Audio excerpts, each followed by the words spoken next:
Okey, so hari ini kita sempena dengan apa, Mas? Sempena dengan Hari Bumi. Ya. Betul. Kita nak membicarakan apa? Pasal apa? Pasal kelestarian bumi dengan belia, kehidupan lestari belia lah. Gaya hidup lestari. Ya, betul. Betul. Sempena dengan Hari Bumi kita yang jatuh pada 22 April. Yang lepas. Mungkin Mas nak terangkan apa tu maksud lestari? Lestari kalau bahasa mudahnya dia sebetulnya macam mana kita nak kekalkan pemeliharaan contoh alam sekitar secara kekal, tetap, macam mana sustain lah, berterusan. Itu bahasa mudahnya lah lestari. Saya tahu. Ya. Saya nak tanya awak personal. Okay. Saya tanya awak personal ni. Ini jujur jujur. Orang semua tengok kat sini. Awak mengamalkan gaya hidup lestari atau tidak? Sedikit lah. Apa yang awak buat? Contohnya saya menggunakan tidak menggunakan single use plastik tu. Saya akan reuse balik. Contohnya straw, menggunakan straw aluminium. Itu sebagai contoh. Bagus Okey, kita nak berkongsi sedikit berkaitan dengan Hari Bumi sedunia. Kalau anda semua penonton-penonton tidak tahu, kita punya Hari Bumi jatuh pada 22 April setiap tahun. Dan first kali pertama Hari Bumi disambut pada tahun 1970, disambut di Amerika Syarikat dengan kehadiran sokongan hampir 20 juta rakyat Amerika. Okey. So pada tahun 1990 peringatan Hari Bumi mulai berkembang secara global sampai ke hari ini. So kita tengoklah. So hari ini kita nak memperkenalkan panel kita. Dijemput khas untuk membicarakan berkenaan dengan belia dan kebiasaan gaya hidup lestari ni. Kalau kita cakap pasal kita nak cerita pasal gaya hidup lestari ni, memang Mas pun guna straw je. Okey lah kan, usaha yang sedikit orang kata. Betul. Usaha yang sedikit tu ada membawa betul. Impak yang terus terang pun saya pun tidak mengamalkan gaya hidup lestari, tapi mungkin selepas kita mendengar daripada panel-panel kita selepas ini, mungkin kita terdetik. Kita sebenarnya gaya hidup lestari tu penting untuk kelestarian bumi kita kan. Okey, kita nak perkenalkan panel kita pada hari ini. Kita ada Encik Bernard Eng. Selamat datang Encik Bernard. Terima kasih. Kita punya program podcast. So Bernard adalah pengasas dan pegawai eksekutif utama Bernard Business Consulting Sdn Bhd, pencipta greenhouse solar dryer, betul ke? Betul. Okey, selamat datang kita punya program. Dan kita ada panel kita yang kedua, Dr. Amira Saryanti Firdaus. Selamat datang Dr. Terima kasih Anwar, Mas. Ahli pasukan pembangun kursus projek Bite Size Climate Action Yusin Maya. Ya, saya ahli pembangun modul Bite Size Climate Betul. Action. Macam video yang anda semua tengok sebenarnya tadi adalah video berkenaan dengan bite size. Lepas tu nanti kita akan tanya dengan Dr. Saya pun nak tahu pasal program tu. Nak tahu? Tanya. Ada nak terangkan lagi pasal panel ke tak ada?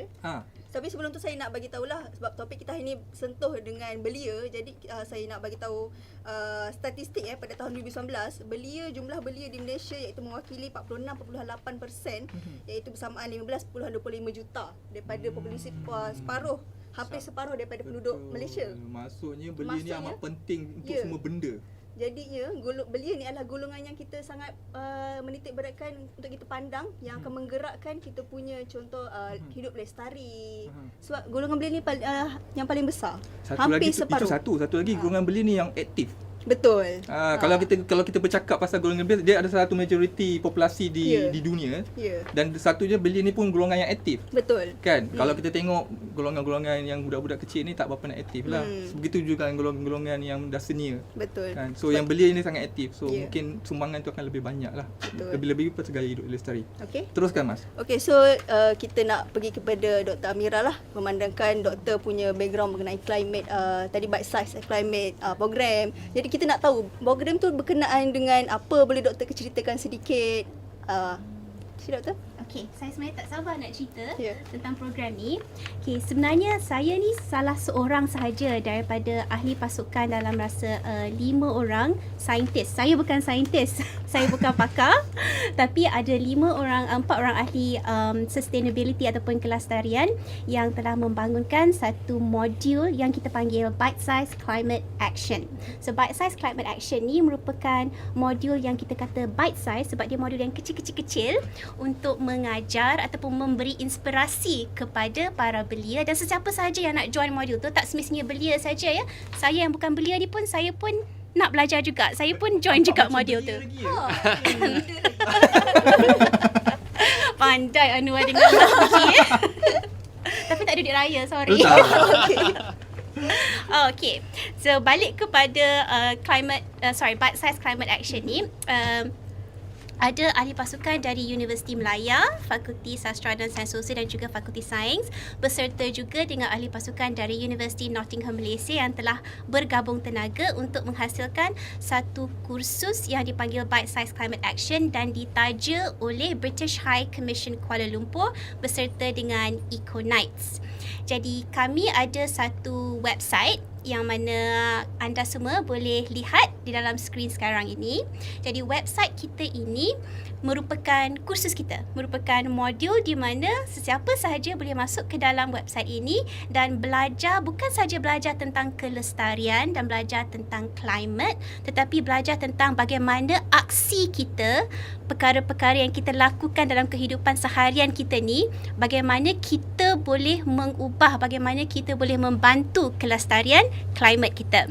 Jadi Bite Size Climate Action Module ini, kalau boleh saya nak tunjukkan sekarang ni, seperti yang kita lihat di dalam skrin, kita ada 6 modul buat masa ini.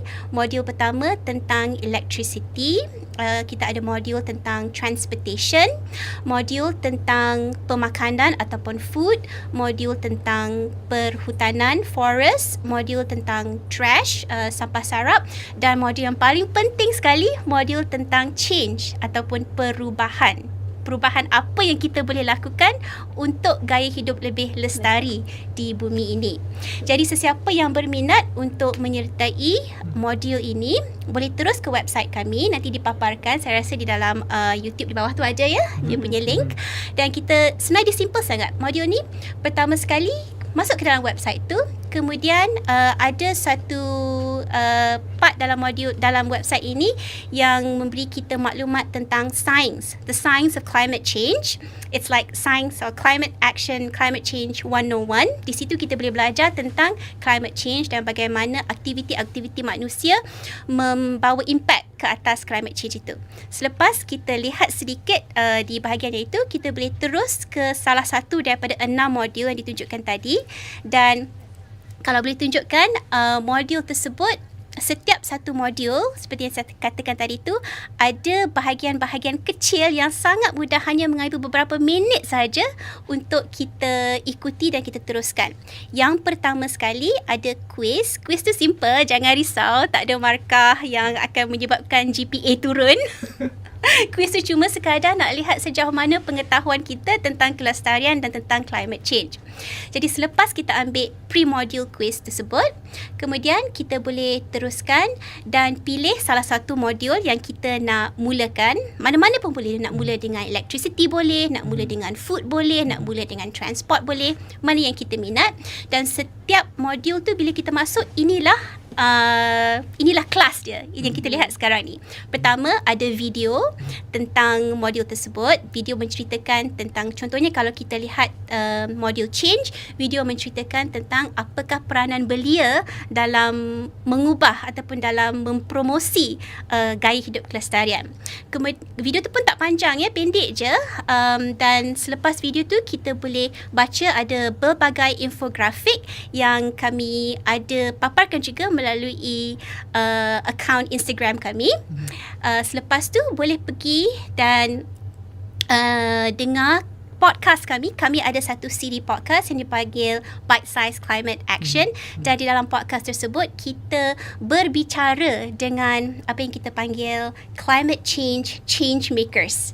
Mereka yang melakukan pelbagai perkara yang taklah begitu sukar tetapi membawa impak yang besar untuk membantu mengurangkan climate change di negara kita. Jadi saya sarankan kepada semua belia-belia yang berada di sana, kepada semua adik-adik yang belum lagi meningkat remaja, kepada grup-grup saya yang bukan belia lagi dan juga kepada guru-guru dan pensyarah-pensyarah, jika ingin terapkan salah satu modul ini, boleh diintegrasi ke dalam kursus ataupun kelas masing-masing, kerana setiap satunya adalah stand alone. Jika nak ambil seluruh kursus dengan 6 modul pun boleh.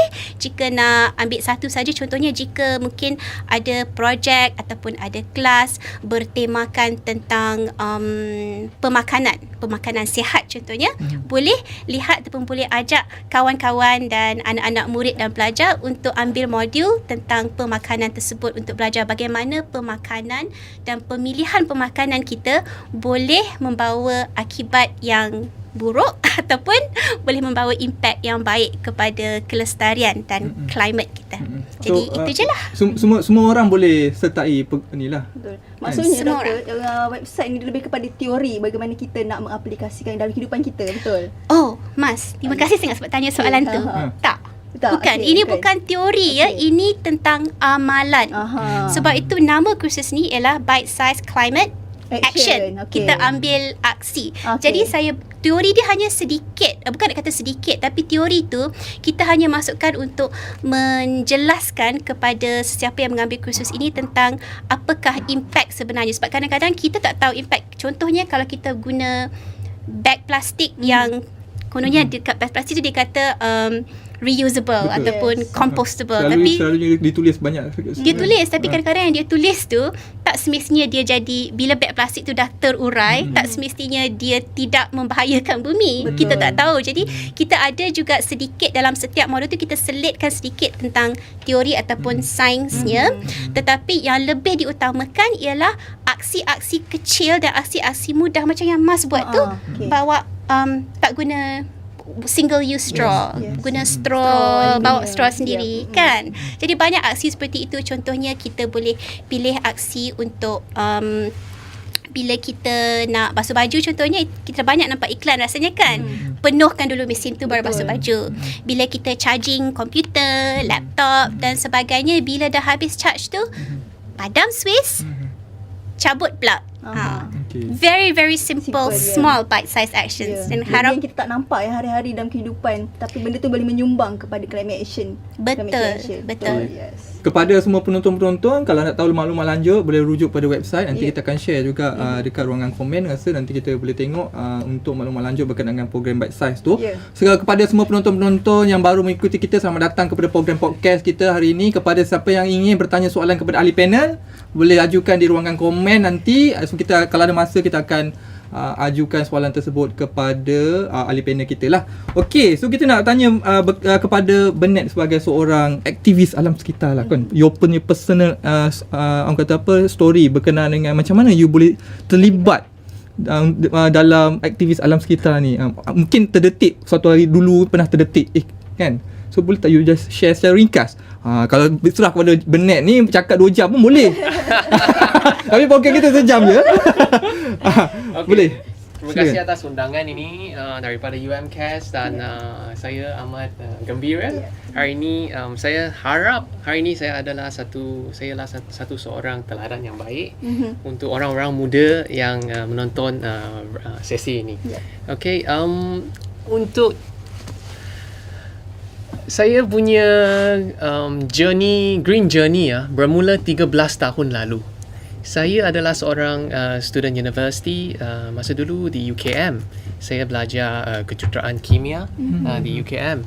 So tidak tahu kenapa saya nampak satu program kat Facebook. Masa tu Facebook baru mula je, 2008. Saya ingat masa itu. So saya nampak program ni, saya rasa amat interesting. Tree planting event. Tak pernah nampak tu. Tak pernah nampak benda ni. So saya pergi volunteer. Tempat tu jauh, dekat north of Selangor, Raja Musa tempat tu. Dia tempat ni dia macam pit swamp. So imagine kalau you jalan tempat tu, setengah kaki you terjunam dalam tanah tu. So saya tidak tahu kenapa dalam volunteer program ni saya macam fall in love. Orang panggil tak tahu, you terjumpa you punya girlfriend ke boyfriend ke, mungkin pokok tu ke terjumpa kat situ. Mungkin tak? Saya nanti akan terangkan fall in love apa tu lagi. So saya suka yang begitu susah tempat tu untuk tanam pokok, saya masih buat. So program 1, program 2, program 3 saya pergi banyak kali dah. Banyak bulan-bulan lepas tu menjadi satu CEO untuk NGO. Untuk organize event-event untuk orang lain. So from there my journey betul-betul dah berubah. So saya sangat happy sebab pokok yang terjumpa tu, yang fall in love pokok tu. Sebab nanti lepas saya jadi organizer, saya terjumpa wife saya pula. So wife saya masa tu ialah seorang ketua environmental science di UM. So dia bawa dia punya kawan volunteer untuk datang program I selaku organizer. So tidak tahu kenapa dia volunteer wife, masa tu bukan wife lah. Kira kawan lah. Dia tanam pokok sekali dengan I. Saya tidak tahu kenapa. So lepas tu, wow, mungkin ada kita panggil electric shock ke atau macam mana, saya tidak tahu macam mana dipanggil ke. So second fall in love. Alright. So lepas tu saya start cakap dengan dia, banyak mutual interest, terutamanya dalam environment. Kita dua-dua betul-betul minat dengan zero waste lah, minat dengan untuk kurangkan perbelanjaan kita yang benda-benda yang tidak diperlukan. Orang sekarang panggil apa dah, panggil zero waste lah. So dan sekarang kita sudah kahwin. So kita ada satu blog, Green Wedding blog. I rasa kita adalah salah satu couple di Malaysia yang first buat green wedding. So dalam green wedding ni kita ada kita rent electric car, kita buat organic vegetarian meal dalam hutan, event tu, dan banyak lagi. Kita ada satu website untuk ni sebab kita ada satu maklumat. Mungkin ini dapat inspire orang lain, couple lain yang buat benda ni. So website tu panggil couplegogreen.wix.com. So have a look dalam website tu. Dan lepas tu banyak journey saya. Mungkin saya boleh terangkan lagi, boleh? Boleh. Dalam universiti memang saya suka leadership punya barang. Saya selalu menjadi leader dalam universiti, program. Masa 2008, I rasa I ialah pioneer dalam buat zero waste campus punya barang. So masa tu saya started satu program panggil White Coffin Project. Masa tu polystyrene berlambak. Masa tu polystyrene berlambak. Sekarang tak ada. Sebab program yang saya buat tu dia menjadi viral gila. Masa tu the whole university dalam UKM dia started zero waste UKM. So polystyrene ban masa tu. So dari situ saya pun sangat aktif dalam United Nations selaku policy maker. So saya terbang banyak tempat, Korea, banyak tempat lah untuk debate untuk policy. Masa tu saya sangat bertuah untuk dipilih sebagai youth ambassador. Dan negara yang paling jauh saya pernah pergi ialah di Brazil. Saya masih ingat flight tu 26 jam. 26 jam dalam flight. So masa tu ialah 2012 Earth Summit. Hanya berlaku 20 tahun sekali je. So semua negara punya policy maker, politicians akan datang di Brazil untuk bincangkan agenda-agenda kelestarian. So lepas tu saya started my company after my MBA. Sebab saya rasa kenapa macam tu ialah masa policy making ataupun benda-benda yang lain saya buat, dia sangat top. You ke atas, masa you nak jalankan policy tu, you tak turun bawah. So saya rasa tidak satisfy. So tidak, kurang happy lah. Itu very personal punya. Buat decision untuk orang bawah. You kena go through dulu. So saya rasa NGO pun tak impact sangat. Why not business? Why not business? So saya ambil satu MBA. MBA saya ada buat di UPM dan also di France. I'm very lucky to do it in France too. Lepas tu saya balik, saya start my company called Bernard Business Consulting Sdn Bhd. Sudah 4 tahun sekarang dah. So dalam ada 15-20 staff dah sekarang. So I'm very happy, very glad. Kita punya company ialah solve environmental problem untuk klien. Terutamanya kalau kita panggil solve environmental problem, kita panggil solve environmental problem, a lot of the times orang Malaysia akan fikir ialah satu benda yang very NGO. Tapi tidak. Klien pun perlukan benda ni sebab dia ada dia punya environmental problem sendiri.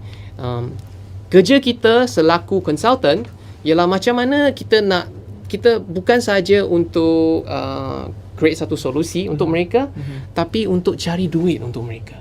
Sebab kalau satu problem, dia adalah satu opportunity. So In short, itu life saya. Dia macam ni tau.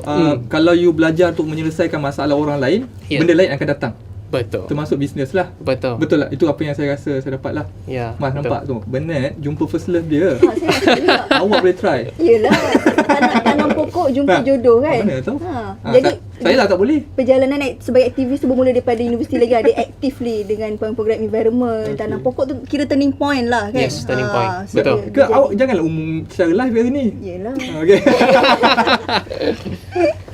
Okay. So kisah Bernard sangat menarik ya. Jadi kita akan terus untuk tanya dengan kedua-dua panel lah, memandangkan masing-masing ada cerita, background, story. Jadi kita nak tanya belia ni bagaimana untuk kita memula usaha, apa peranan belia ni maksudnya. Macam contoh Bernard daripada dulu memang aktif daripada universiti lagi, terlibat involve dengan environment punya projek. Jadi belia ni macam mana? Nak bermula macam mana? Ada rasa cinta untuk buat green action ni macam mana? Boleh terangkan Ladies kedua panel lah. first. Boleh nak tanya Kira? Thank you. Tengok tu, green and also a gentleman. Okay, jadi saya ceritakan ni ataupun saya bagi pendapat saya ni berdasarkan dari projek ataupun modul yang kita telah bangunkan ni, Bite Size Climate Action. Bite Size Climate Action ni kami memang sasarkan kepada belia Malaysia. Salah satu sebabnya selain daripada seperti yang Anwar katakan tadi, belia merupakan antara golongan paling besar dalam populasi kita. Betul. Dan juga belia antara yang aktif, kuat, rajin, bersemangat. Darah muda Kan. Okay.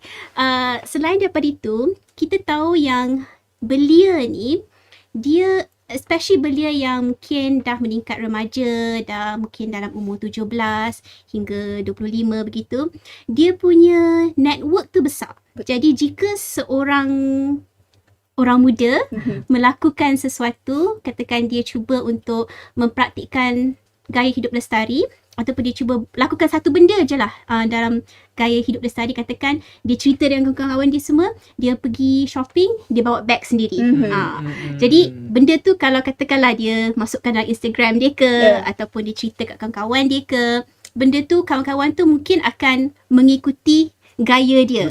Okay. Jadi belia ni dia ada potensi untuk mengajak dan untuk memangkinkan, saya lupa perkataan dia, but it's like bukan nak kata viral, tapi dia ada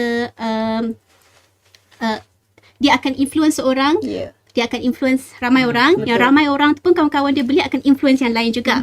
Itu satu. Yang satu lagi pula, belia di kalangan umur seperti yang saya katakan tadi tu, di dalam keluarga dah mula memainkan peranan yang penting. Okay, kalau belia yang dah meningkat remaja tu, biasanya ibu bapa dah banyak memberi kepercayaan kepada abang-abang, kakak-kakak. Dan kadang-kadang ibu bapa juga mula untuk dapatkan nasihat, dapatkan pandangan dari abang kakak ni.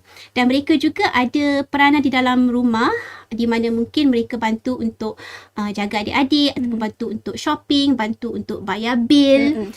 Jadi dari situ belia ni juga mungkin boleh influence ataupun menginspirasikan kepada ibu bapa mereka tentang gaya hidup lestari. Ibu bapa sibuk kerja, tapi belia ada masa untuk belajar, untuk cuba benda baru. Jadi mungkin dia boleh tunjukkan teladan yang baik kepada ibu bapa. Dan selain pada itu, ada adik-adik biasanya dia akan ikutlah abang dia, kakak dia buat apa.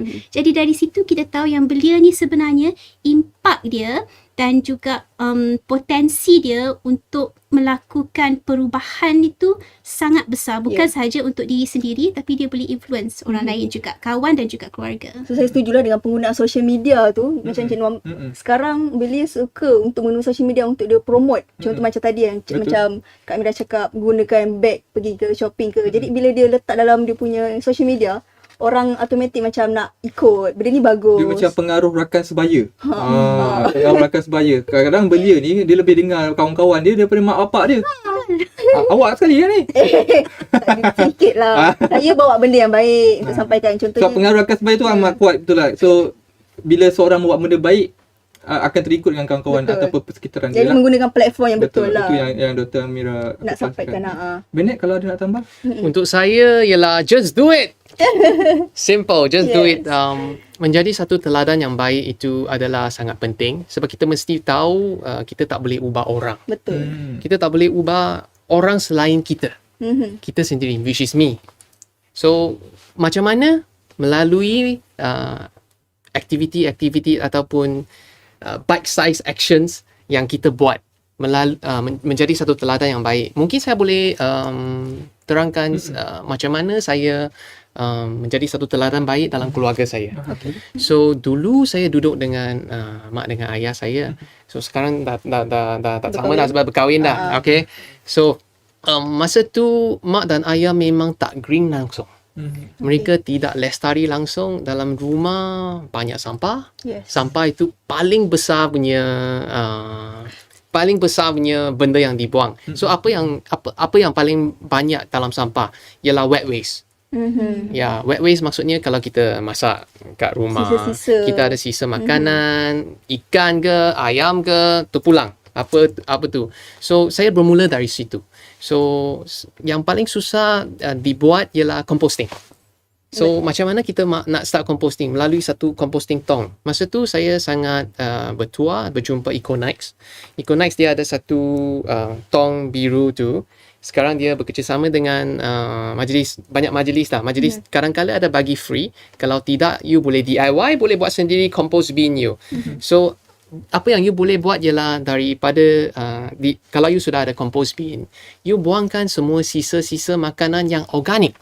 Maksudnya kulit ke, selain daging, selain ayam, tulang semua tu jangan.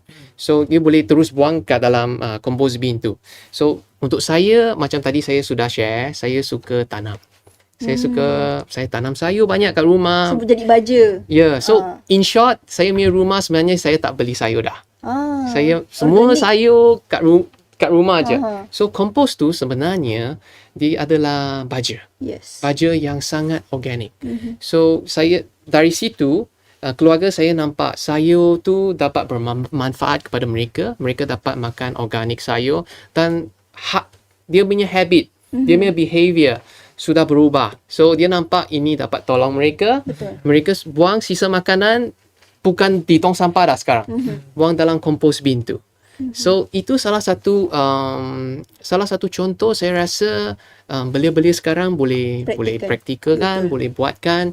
I think it's very practical. Betul. So just do it. Yeah. Tapi dia bermula daripada diri sendiri jugalah kalau nak buat tu kan. Dia tak boleh berharapkan orang lain untuk buat sekali. Betul. Kat rumah macam mana? Kompos? Kompos tak? Sisa makanan ke? Lepas ni kita kompos. Selepas mendengar cerita benar tu, lepas ni kita buat lah. Tapi kompos pun kena ada ilmu lah macam mana bahan-bahan sisa yang kita nak asingkan. Itu pentingnya macam modul yang daripada website Dr. Mira tu. Betul, setuju. Yeah. Kita nak tanya juga pada Bernard dan Lalang ni kan. Mungkin kita ataupun diri saya lah ataupun sesiapa lah dekat luar sana, kita nak buat sesuatu mesti kena tahu kesan. Contoh kesan. Kita mungkin para belia kat luar sana tak tahu sebenarnya kesan, impact benda yang kita buat tu kepada alam sekitar. Bila dia tengok kesan baru dia tergerak. Macam dululah Bernard terdetik bila join dia punya program. So mungkin Bernard sendiri boleh bercerita sebenarnya kan apa kesan kalau kita tidak menjaga alam sekitar. Mungkin orang terlepas pandang, macam terlalu mengambil ringan kan, berkenaan dengan tak apalah plastik kan, pakai nak senang, nak hidup nak senang. Tapi diorang tak fikir impact tu kepada alam sekitar. Betul. Kan? Betul. So bila dia tahu kesan, maksudnya dia akan buat. So kalau Bernard boleh cerita apa sebenarnya kesan dia? Teruk sangat ke, nazak sangat ke bumi kita? Lebih kurang macam itulah bahasa pasarnya. Jawapannya ialah saya rasa kat Malaysia ni kesan impak climate change kepada kita masih rendah. Masih rendah. Di Malaysia lah? Di Malaysia masih rendah. Kenapa? Sebab saya rasa Malaysia adalah satu tempat yang sangat strategik. Tak ada gempa bumi, tak ada tsunami, tak ada apa-apa climate yang berlaku sekitar kita. Mungkin air je yang tak ada. Air, kadang-kadang masa musim panas kita tak ada air. So itu impak yang paling minimum saya rasa. Kalau dibandingkan dengan negara macam di negara Jepun, di negara Filipina, mereka banyak taufan. So mereka faham apa itu maksud kelestarian dalam hidup mereka. Sebab mereka dapat pengalaman impak terus kepada mereka. Tapi bukan di Malaysia. Maksudnya kesedaran rakyat Malaysia tu masih rendah? Masih rendah. Sebab saya dalam bidang ni dah kira dalam 12-13 tahun dah. So, saya rasa orang Malaysia masih tidak banyak ubah. Sebab kesan ni tidak terus dimasukkan dalam dalam kehidupan mereka. So, macam mana you boleh buat ialah menjadi satu teladan yang baik, just do it daripada benda-benda yang paling kecil. Untuk saya, saya tidak suka memandu kereta.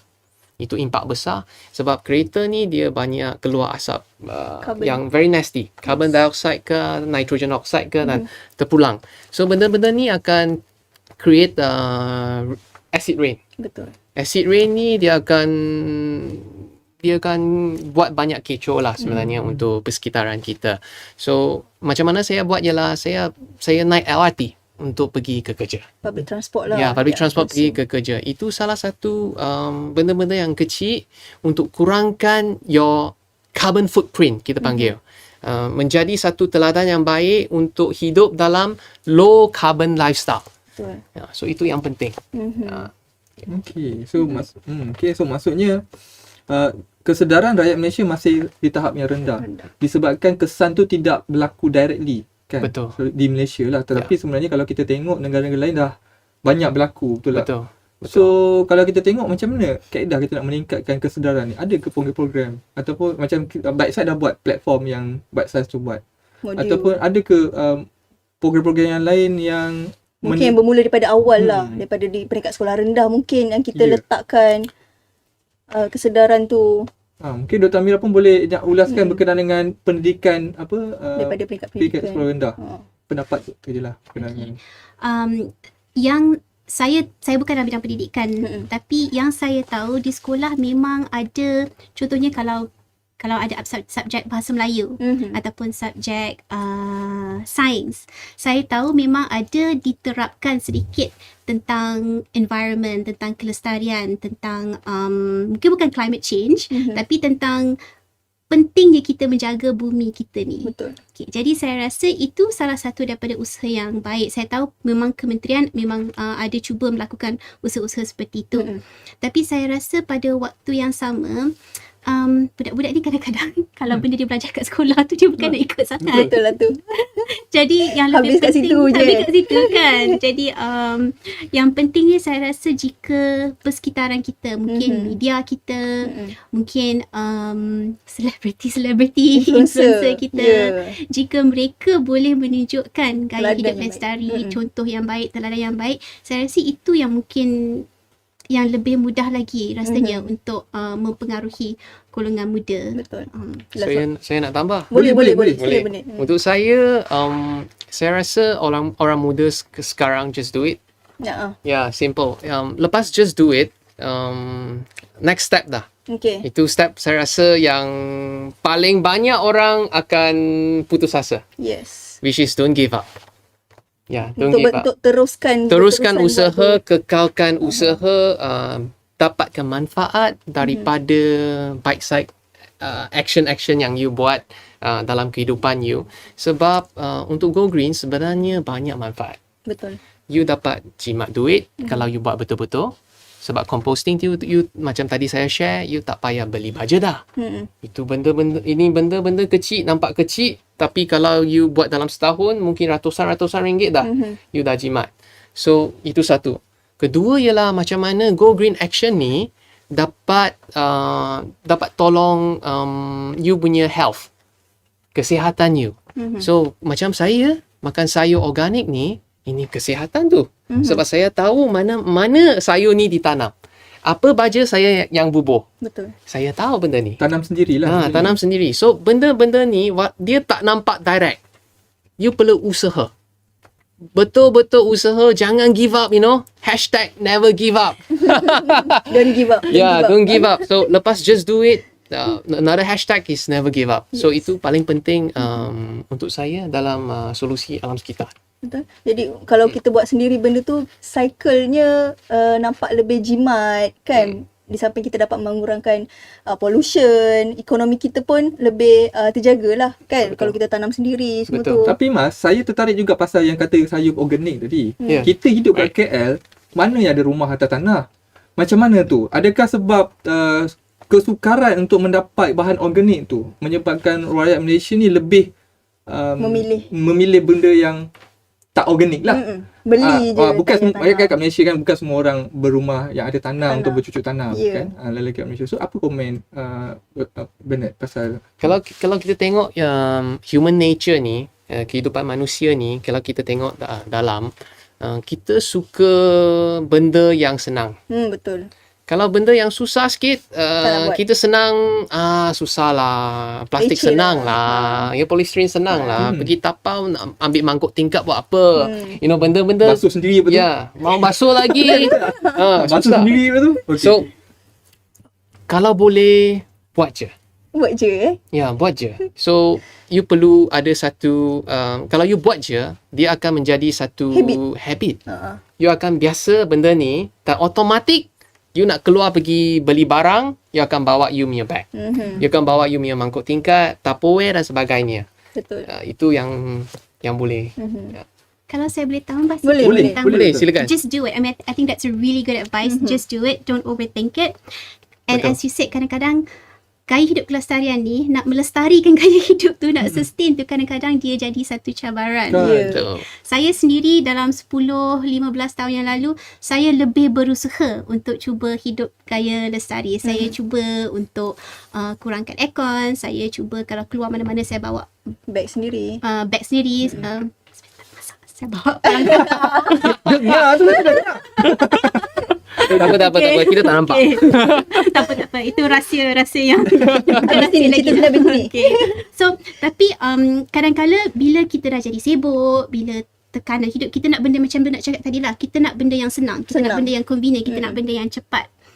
Jadi, gaya hidup lestari tu kadang-kadang tertinggal. Tapi yang Terlupa, betul. Terlupa. Jadi, saya rasa satu lagi perkara yang kita boleh fikirkan ialah kalau kita dah terkeluar dari landasan the green lane dari gaya hidup lestari tu, you can always come back.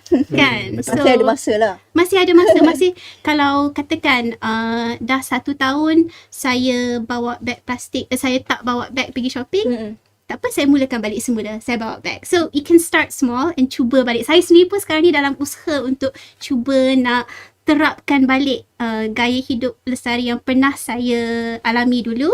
And kalau boleh, harap satu hari nanti saya boleh tingkatkan lagi. Jadi saya kena belajar daripada Bernard. Okay. Semoga berjaya. Thank you. Okay, kepada penonton-penonton kita dekat luar sana yang baru menyaksikan podcast kita pada hari ini, selamat datang kita ucapkan kepada semua penonton yang menyaksikan podcast. So, hari ini kita membicarakan berkenaan gaya hidup lestari, ubah diri lestari bumi sempena dengan Hari Bumi yang disambut pada 22 April yang lepas. So, selamat datang. Jika ada sebarang pertanyaan, boleh ajukan soalan-soalan anda di ruangan komen. Kepada anda yang menonton sekarang, tunggu sampai di akhir rancangan. Kita akan bagi e-certificate kepada anda untuk anda bagi link kepada anda untuk isikan detail dan kami akan bagi e-certificate kepada anda. Betul. Okay. So, Mas, macam mana? Kita ada nak tanya lagi, teruskan dengan panel. Kita teruskan semua. Mungkin kita nak tanya berkenaan dengan relate dengan kita punya sekarang pandemik COVID.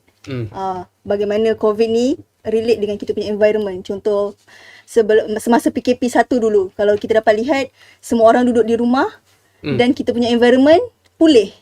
Betul. Kan? Jadi sungai-sungai kembali bersih. Jadi apa Viral tu kan? Ya, betul. Sungai kat Melaka tempat Cenoa. Penang pun ada. Bersih tu Penang. Okay. Jadi apa pandangan panel lah berkenaan pandemik yang berlaku. Di samping itu kita ada hikmah kebaikan kepada kita punya alam sekitar. Tapi di samping tu pro cons dia pula, pandemik ni bagi kesan macam mas tu bersepah-sepah misal contoh. Jadi apa pandangan? Okay. Pada pandangan saya rasa salah satu perkara yang mungkin boleh difikirkan oleh para majikan contohnya ialah untuk kita dah lihat bagaimana bila orang bekerja dari rumah, perkara tersebut dapat satu membantu memulihkan alam sekitar. Selain daripada itu, kita boleh lihat, saya rasa waktu tu bil elektrik, bil air di tempat kerja pun akan turun. Jadi mungkin jika para majikan boleh fikirkan tentang bagaimana untuk menerapkan budaya kerja dari rumah, untuk kurangkan kesesakan jalan raya, mungkin kurangkan sedikit penggunaan utility elektrik di pejabat, mungkin perkara itu harap kita boleh sustain lagi lah. Betul. Okay. Tapi satu perkara pula tentang saya rasa ini peluang yang terbaik khasnya untuk belia kita yang berada di peringkat universiti sebab kebanyakannya masih lagi berada di rumah, masih lagi menjalankan online learning dari rumah. Jadi ini sebenarnya peluang yang baik untuk belia-belia kita untuk cuba menerapkan gaya hidup yang lestari. Benda yang kecil-kecil pun cukup, macam contohnya kompos ataupun jangan membazir makanan. Masak dan beli cukup untuk makan je. Lagi hari ni bulan puasa, pergi Ramadan beli macam-macam pula. Betul. Lepas tu tak boleh makan. Lepas tu Satu je. bila buang benda tu sebenarnya Cik Bernard lagi tahu kot dia akan menyebabkan bermacam-macam gas, greenhouse gases yang keluar daripada landfills kita. Jadi saya rasa waktu PKP ni sebenarnya satu Masa yang baik lah. masa yang baik dan satu hikmah untuk kita cuba gaya hidup dan Lestari. praktik-praktik yang lebih lestari tu. Saya sendiri pun kena lebih berusaha tapi saya rasa peluang tu ada. Kita nak tanya Bernard juga, betul ke PKP ni penyelamat alam sekitar? Itu pertanyaan dia. Saya Sebab rasa kalau kita tengok contoh, sorry saya tambah. betul silakan. Kan? Kalau kita tengok macam sebab tadi Dr. Mira dia cakap pasal electricity. Bekerja di tempat kerja, reduce electricity, kerja kat rumah pula Betul. increase electricity kat rumah, sama je benda-benda pun. Kita nak tanyalah betul-betul, adakah PKP menyelamatkan alam sekitar ataupun sebaliknya? Pada pandangan saya rasa COVID ni, PKP ni ataupun dipanggil ialah satu malaikat. Satu angel. Okay. Satu angel untuk Beri kesedaran. Untuk kita. Kalau benda ni tidak berlaku, kita tidak akan nampak begitu besar impak dia. Kalau semua aktiviti manusia dihentikan, Betul. alam sekitar akan dipulih balik. Kita tidak akan faham kalau kita tidak ada COVID, tidak ada lockdown, tidak ada PKP. So, saya rasa COVID in short ialah satu angel, satu malaikat. So, macam mana benda ni impak kepada saya? Yang paling saya jelas dinampak ialah di kebun saya.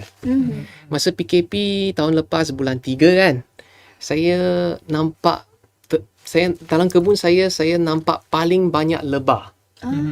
Bee. Saya tidak pernah nampak begitu banyak bee lebah dalam kehidupan dalam kebun I, dalam rumah I. Sebab untuk pengetahuan semua, biasanya kalau ada case dengue ke, dia akan spray fogging tu sebenarnya sangat berbahaya untuk alam sekitar. Dia akan lebah tu dia akan mati. Lebah tu dia akan mati sebab fogging tu dia bukan fokus dalam nyamuk je. Nyamuk saja. Tapi serangga lain juga. Serangga lain juga akan mati. Ladybird ke dan sebagainya. So benda-benda serangga ni sebenarnya bagus untuk kebun kita. Tapi masa PKP saya ternampak paling banyak. So untuk saya ialah satu malaikat, satu angel untuk manusia, untuk kita nampak perbezaan dia. Perbezaan dia ialah ini akan masukkan dalam kita punya pemikiran. So dari situ saya harap dan saya rasa orang akan berubah daripada aktiviti-aktiviti keharian dia. Mungkin menjadi lebih green ke, lebih environment ke, macam Miza cakap, kurangkan aircon dan sebagainya. Tapi untuk jawab you punya soalan yang teknikal pasal aircon tu, sebenarnya commercial building maksudnya kita punya tempat lah, macam UM, macam di kedai ke, sebenarnya guna lebih elektrik berbanding dengan rumah. Maksudnya jimat lagi duduk rumah. Ya, masa PKP, masa PKP masa bulan 3 bulan 4 tu, memang bil elektrik untuk keseluruhan TNB tu dia jatuh. Profit menurun lah. Yes. Memang jatuh sebab commercial building dia punya aircon semua centralized. Makan lagi banyak elektrik. Kalau berbanding dengan rumah biasanya kita ada yang energy saving kan. Sekarang kerajaan pun tengah wawarkan yang energy efficient 5 star ke dari Sedar dan sebagainya. So itu yang saya nak jawabkan untuk you. Okay, so kalau yang macam mask pula macam mana? Kita punya topeng muka, face mask tu orang kadang buang sepak-sepak tu jadi pencemaran jugalah kan. Betul. So benda tu tak boleh nak dikompos atau macam mana. Dia macam ni tau. COVID menyelesaikan satu masalah dan akan timbul satu lagi masalah. Tapi Betul satu masalah lagi tu pun manusia juga, mula daripada manusia Betul. juga, macam Mas tu Oh, kan. jangan argue saya kat sini. Saya tu macam nak strongkan lagi point. Tapi untuk Ah, saya boleh jawabkan untuk saya, mungkin saya boleh terangkan pengalaman I. Saya rasa sebab COVID ni, orang selalu bagi alasan COVID. Untuk klien I yang tak bayar duit on time, dia cakap COVID. Dia semua COVID. Dia menjadi satu Tak datang kelas COVID. COVID. Itu yang Dr. Amira ada. No. So Live online kan? itu macam mask tu alasan. alasan. Kalau boleh pakai mask yang Kain. boleh dibasuh, kain. Macam ini mask ni 5 layer tahu tak? So tahan, dia dibuat daripada macam jersey. Jersey macam kita punya baju jersey tu sudah saya rasa sudah cuci dah lebih setahun dah, tapi masih boleh pakai. So alasan COVID tu pakai mask yang terbuang tu, orang cakap kalau kita pakai mask yang macam doktor tu, macam surgery mask tu, itu akan prevent lebih COVID. Saya rasa alasan. So kalau boleh kurangkan impak anda kepada persekitaran kita, pakai mask yang boleh dicuci, dipakai balik. Itu salah satu aksi yang you boleh buat untuk go green. Betul. Ya. Betul lah. Saya pun terkesan juga. Terkena pula kat saya balik. Sebab saya pakai mask yang kita mudah tu tak? Mudah, kita betul. buang. Tapi kita tak fikir pada kesan tu. Betul. Kan? Kita nak pergi ni nak kena basuh sendiri pula. Tapi kita kalau nak pakai yang biasa untuk macam doktor punya tu, kita buang yang betul lah. Kita tak adalah buang sepa-sepa. Kita jaga alam kita. Ya. Bagus. Just do it. Just do it. Bagus lah moderator kita hari ni. Panel. Panel lah. Okey, sorry. Salah. Kita ada soalan daripada penonton. Kita Okay. nak tanya. Penonton ni daripada Amin Hamzah. Mungkin dia nak orang kata first step dia untuk amalkan gaya hidup lestari lah. Dia bertanya kenapa kena asingkan daging dari kompos? Itu dia tanya saya. Dia tanya kita lah, bukan tanya saya lah. So macam mana nak dispose sisa daging atau tulang tu kalau nak kurangkan sampah pergi ke kawasan pelupusan sampah? Itu dia tanya. Siapa nak menjawab ni? Mungkin dia tak tahu. Saya jawab sikit saja boleh tak? Boleh. Saya Silakan. mula cuba kompos dulu. Saya kena cuba balik semula. Tapi saya memang tak... saya tak tahu. Jadi saya masukkan segala-galanya. Daging, ikan. Lepas tu busuk. Yes, berbusuk. Yeah. So, you boleh jelaskan mungkin Sebab lebih tu baik. you tak boleh letak daging ataupun tulang-tulang dan sebagainya. Kenapa macam tu ialah lalat. Kalau you tengok kalau mak kita goreng ikan, lalat mesti datang. Betul. So kalau you buang tulang-tulang ikan ni ataupun sisa-sisa ikan ni, daging tu ke dalam kompos tu, lalat akan datang, dia akan bertelur. Betul. So ulat tu sangat berbusuk. So salah satu solusi ialah jangan buang tulang-tulang daging ke dalam kompos bin ni.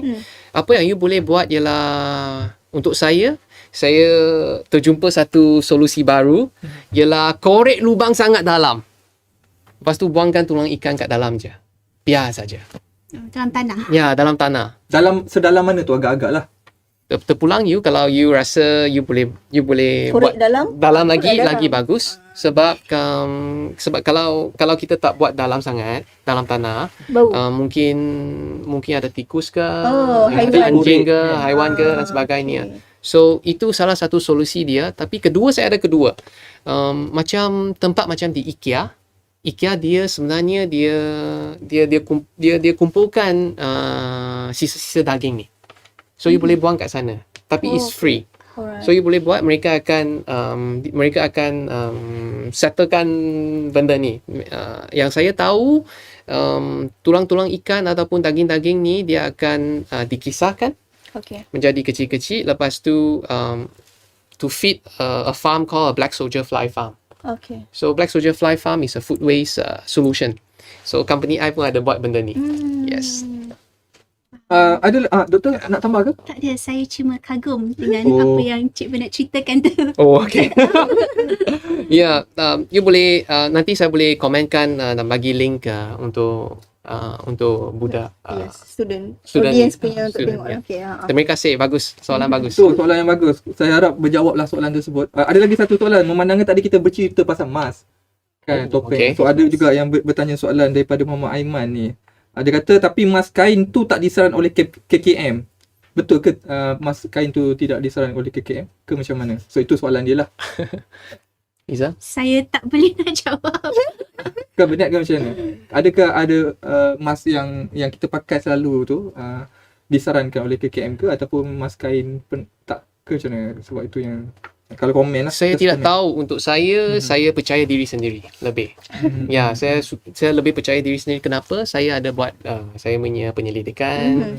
Saya difahamkan daripada international ataupun negara lain, mereka okey. Mereka okey, mereka cakap asalkan you ada lebih daripada 3 ply ataupun 5 ply dalam mas kain tu, sebenarnya okey, dia boleh prevent COVID. Okay. Ya, yang paling penting you selalu cuci you punya tangan, ada 1 meter jarak dan kurangkan berkumpul dan sebagainya. Itu yang penting. So itu terpulang kepada anda. Kalau you rasa berbaloi untuk ubah sikap ni kepada pakai mask yang kain, just do it. Just do it. So KKM tu mungkin salah satu alasan kita. Okey. Betul. Semua nak kena alasan sekarang. Alasan. Kalau manusia perlu nak alasan. Awak ada alasan tak? Tak ada. Tak ada alasan. So, just do it. Okay, so ada lagi ke soalan daripada penonton? Tak ada. Daripada penonton setakat itu saja. Kita boleh sambung soalan daripada kita. Okey. Okey. Kita nak tanya berkenaan dengan tadi kita ada sebut pasal macam mana kita nak maintain. Tadi kan kita nak bermula tu senang. Kita nak start tu senang. Kita jangan boleh start, lepas ni kita boleh start. Tapi macam mana nak maintain? Macam Dr. Amira tadi cakap nak maintain tu agak susah.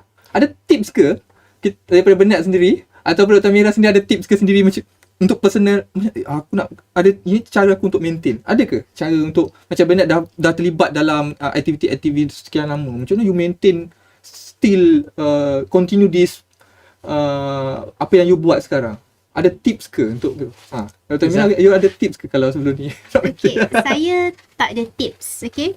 Sebab saya sendiri pun masih lagi di peringkat merangkak, masih lagi struggle cuba nak katakan amalkan gaya hidup lestari tu pun saya belum lagi sampai tahap tu, tapi saya cuba baru merangkak nak cuba sedikit bite size actions yang harap-harapnya akan menuju ke gaya hidup yang lebih lestari tu. Jadi tips tu saya tak ada. Cumanya yang saya tahu, kita lumrah manusia ni seperti yang kita cakapkan tadi, kita memang nak benda yang mudah. Okay, apa yang mudah, apa yang cepat, apa yang senang, itu yang biasanya akan menjadi habit kita. Jadi disebabkan itu, kalau kita cuba untuk saya ada banyak contoh, tim saya ada banyak contoh dalam bite size climate action. Kita ada banyak contoh small actions, aksi-aksi, habit-habit yang kecil-kecil ni yang sebenarnya dia tak begitu susah untuk dimulakan dan tak begitu susah untuk diteruskan. Jadi harap-harapnya jika kita bermula dengan aksi-aksi yang mudah ni, lama-kelamaan dia akan jadi satu habit kepada kita dan kita akan teruskan buatnya tanpa berfikir panjang, tanpa perlu kita nak berusaha sangat. Jadi saya rasa nak kata tip tu tak, tapi mungkin one of the best ways to just do it is just to start small. Kita mula dengan perkara yang paling kecil sekali dan mungkin kemudian bila perkara yang kecil tu lama-kelamaan menjadi kebiasaan. Contohnya bawa beg sendiri ke kedai ataupun contohnya tarik plug bila kita dah habis charging. Mungkin selepas kita dah jadikan benda tu habit, lain kali kita boleh tambah pula lagi dengan lagi satu aksi bite size. Tambah level lah. Tambah level kesukaran. Tambah level kesukaran tu bukan kesukaran saja, tapi tambah bilangan perkara yang kita lakukan, bilangan aksi kita lakukan yang harap-harapnya dapat menjurus kepada gaya hidup lestari ni. Dan jika kita ini reminder kepada diri saya sendiri jugalah, jika kita dah tertinggal amalan yang baik tu, tak apa. Boleh sambung balik. Jadi itu je lah yang saya harap. Ini untuk diri saya sendiri. Saya nak cuba. Boleh. Benda mesti banyak tips ni. Sebab you dah buat this program daripada dulu sampai sekarang. Dah lama dah. 30 years. Saya ada satu peribahasa nak wawarkan ni. Sedikit-sedikit lama-lama jadi bukit. Itu je. So saya nak ceritakan salah satu pengalaman saya macam mana saya boleh teruskan benda ni. Itu untuk saya itu adalah cabaran seterusnya. Macam tadi saya cakap #never give up kan. So macam mana never give up? Saya suka sejenis kuih talam. I rasa you semua tahu kan. So selalu ada satu aunty, makcik lah, dia jual kat tepi jalan. Saya sangat suka. Tapi makcik tu dia sudah standard, dia letak dalam plastik bag. Saya selalu cakap dengan makcik tu, makcik, saya sangat suka you punya kuih talam, tapi plastik tu saya tak suka. So you tahu, saya punya hati, saya nak beli, saya nak makan kuih talam ni, tapi saya macam, patut ke saya beli? Sebab saya tahu plastik tu akan dibuang, dia akan menjadi satu kesan kepada alam sekitar. So macam mana? So I try. Kali ni saya tak makan sebab plastik tu. So hari kedua saya nampak makcik tu lagi. Saya tak boleh tahan lagi. Hari ketiga saya punya Trigger. saya punya niat nak makan tu, saya tak boleh tahan dah. No matter how, saya mesti makan. So saya bawa Tupperware I. Saya bawa saya punya, kita panggil mangkuk tingkap ke dan sebagainya. So saya beritahu makcik, kali ni saya bawa saya punya Tupperware, saya bekas. So kuih talam ni you letak dalam bekas saya. Tiap-tiap hari saya beli dengan you, saya akan letak satu extra lagi. Satu spare lagi. So saya punya confirm ada sales Mia, saya akan datang, tapi janji you mesti letak dalam Tupperware saya. So itu salah satu cara ataupun aksi yang saya buat. So saya harap dapat menjadi satu inspirasi kepada anda. Kalau banyak orang ataupun semua orang buat benda ni, impak dia kepada alam sekitar memang besar. Dia akan kurangkan banyak plastik waste. Jadi betul lah, benda tu mula daripada diri kita juga. Kita tak boleh ubah orang lain. Betul. Kita yang kena mulakan. Betul. Jadi kita dah habis soalan. Soalan yang terakhir lah mungkin, sebab kita ada lebih kurang 5 minit. 5 minit. So, mungkin tadi ada orang dah queue lah kat belakang. soalan terakhir lah untuk harapan. Ya, betul. Jadi mungkin Kita pesanan ke harapan kepada orang yang menonton kita punya program pada hari ini berkaitan dengan tajuk kita pada hari ini, apa harapan? Mungkin kita pergi start dengan Dr. Amira dulu. Your harapan, pesanan kepada kita punya penonton di luar kepada sana. rakyat Malaysia lah generally. Rakyat Malaysia ke? Yelah. Kita nak bagi Betul. pesanan. Teruskan. Okey, jadi harapan utama saya selepas daripada program podcast ni, saya nak menjemput semua yang menonton ni, khususnya yang belia dan juga yang bukan belia, untuk melayari dan mencuba untuk masuk ke dalam bite size climate action. Cari aja #bite size climate action dan cuba lihat modul kami. Paling penting sekali, cuba untuk adopt salah satu daripada aksi-aksi kecil untuk climate change. Baik. Mana? Pesanan Pesanan terakhir untuk belia-belia Malaysia terutamanya, #just do it. Just do it. Yeah. Just do it. Lepas you just do it, #again never give up. So kalau you ada persoalan yang lain, mungkin daripada ibu bapa ke, macam mana ke, biasanya belia-belia akan tanya macam mana. So dia macam tak ada solusi macam mana nak push forward benda tu. So you boleh tag saya dalam social media, Instagram ke, Facebook ke, LinkedIn ke, ataupun saya punya website, emailkan pun boleh, telefon pun boleh, tapi general line. You boleh tanya saya akan cuba sedaya upaya untuk bagi solusi yang terbaik selaku satu konsultan selaku satu konsultan. So saya nak harapkan orang muda sekarang buat lebih, jangan bagi alasan yang berlaku di sekitar kita. Alasan mana-mana lah pun boleh menjadi satu alasan untuk hentikan aktiviti go green kita. So just do it. Just do it. Tu tagline Just kita. do it. Ringkas tapi kita biasa boleh just do it. Lepas ni balik terus. Just do it. Just do it lah. Nampak macam simple. Just do it. Okay. Just do it and remember, no action is too small. Yes. Sebab tadi kita nak berkongsi sedikit lah. Mungkin kita nak berkongsi. Tadi kan Dr. Amira ada bercakap berkenaan dengan langkah kecil pun memberi kesan. Kan? So kepada siapa yang di luar sana, nak bermulalah dengan langkah yang kecil dahulu. So insyaAllah kita akan bergerak daripada satu langkah ke langkah yang lain bila benda tu jadi tabiat. Tabiat bukan tabiat kita. Tabiat yang baik. Tabiat yang baik. Kalau kita saya nak kongsikan kepada semua penonton dekat sini lah, kalau kita nak tahu pun, kita setkan suhu 24 darjah Celsius di di penghawa dingin pun memberi impak yang besar kepada alam sekitar, mengurangkan 24 hingga 36% sekaligus menjimat kos, bebanan utility dan mengurangkan pembuasan gas karbon. Maksudnya kita boleh start di office lah kan. Dia start di office, bermula dengan langkah itu, set je 24 untuk aircon suhu saja. Sudah cukup langkah. Lepas tu kita bergerak ke langkah lain pula. Kita start dengan langkah UMKS. Okay.